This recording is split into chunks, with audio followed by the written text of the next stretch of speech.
First off, congratulations, you three. I know that you have heard it over and over and over again, but it's so good, this film. How are you guys feeling?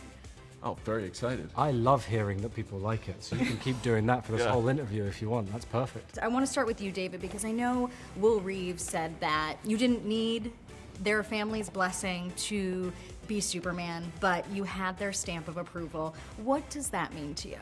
It was a wonderful moment when he stood up behind the monitor and introduced himself. And I had come off set from the scene that we were shooting, and I was in the suit. And I was just taken aback at how tall and handsome he is. But yeah, he held out his hand, sort of gave me a look up and down, and I think said something like, well, you don't need my blessing, but consider yourself blessed. And I did. I felt blessed that day. He's a wonderful man, and I got to introduce my baby daughter to him as well, and he was a baby when his father was playing the part, and so yeah, it was a wonderful moment of remembering and excitement to carry it on and bring it forward. And how special to have him a part of this. Yeah, in the film as well, yes, to appear, yeah, that's very exciting for us, apparently also for him. Ready? Let's do it, Cronkite. Superman. Miss Lane. Rachel, you have said that you grew up watching the Margot Kidder Lois Lane. How did that appreciation for Margot's Lois carry into your Lois, or help influence your Lois? Gosh, I feel like things like that happen in ways that you're not necessarily aware of. You know, I tried not to. I've not seen actually any of the other films, which I'm sort of ashamed to say, but that's the only one I've ever seen. So yeah, she, in my mind, she was Lois Lane, and I thought she's so deftly balanced, being this intrepid reporter that we know and love from the comics, and then also just the spirit of what happens to you when you fall head over heels for somebody and are just gaga for them. And she was so funny and sharp, and if I could even begin to hold a candle to Margot Kidder's Lois Lane, it would be a big honor. Hey, buddy, eyes up here. Nicholas, you had originally auditioned for the role of Superman, but you've said that you had... That was him! I snuck into the building. They didn't know. But you've said that you kind of almost had this intuition of Lex early on. So when Lex was brought into the conversation for you, was it an easy yes, or how did that work in your mind? Yeah, it was a very easy yes, because I already knew that I loved James Gunn's work and what he was creating with this script and this story.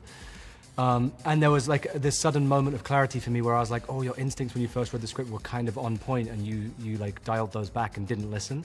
So I felt kind of a relief of everything aligning as it should have done, because I was like, oh, this is a better fit for you as an actor, I think. At what point did you feel like, wow, I really was meant to play this character? I don't know if there was a moment where I was like, this feels aligned perfectly, but from that point on, then it was just like hard work and graft and putting in time and effort to make that feeling hopefully correct, you know? It wasn't like I just sat back and went, oh, this is all as it should be. From then I was like, all right, let's get to work. Let's make sure that you bring something to it and bring James's vision for this character to life in a way that feels like it was meant to be. So this guy just flew into Midtown and started attacking people, demanding for Superman to show up? Yeah, it's all there in my article. You mentioned the hard work. I know you guys put a lot of it into bringing this film to life, but when the cameras stopped rolling, what was that like with you guys on set? I imagine y'all had some fun. Oh no, it was miserable. We hate each other. Yeah. Right?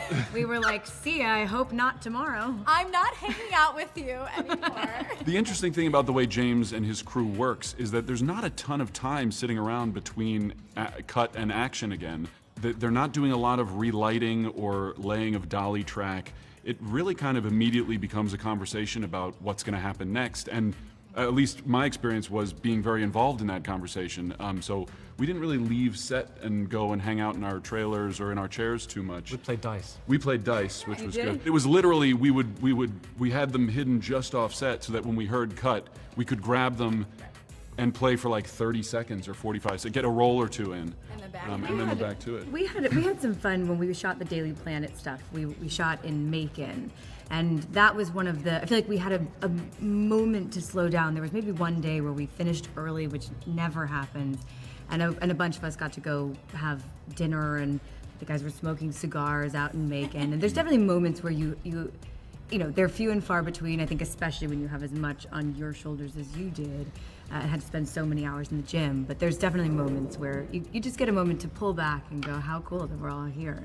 And James does create that very familial environment on and off set.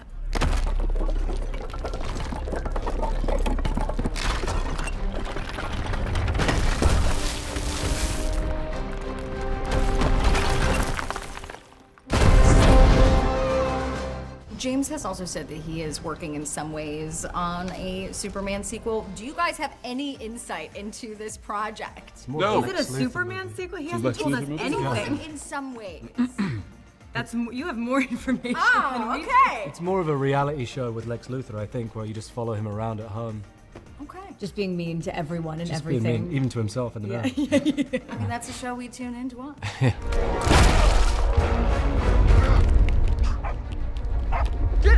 Get out of here!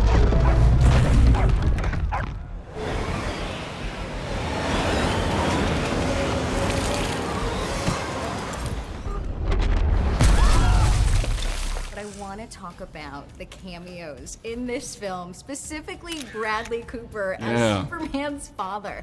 Were you even able to share any screen time with him on set, or were you not there that day? No, haven't met the man. At all. And frankly, He's pissed so off mad. about it. I'm a big fan of Bradley's, and we're both from the Philadelphia area. We have I don't know whether he knows this, but we know some people in common.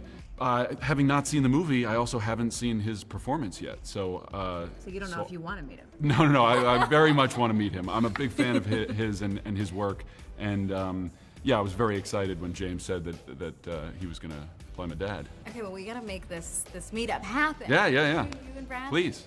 Last- He's here tonight. I was going to say, bring out Bradley.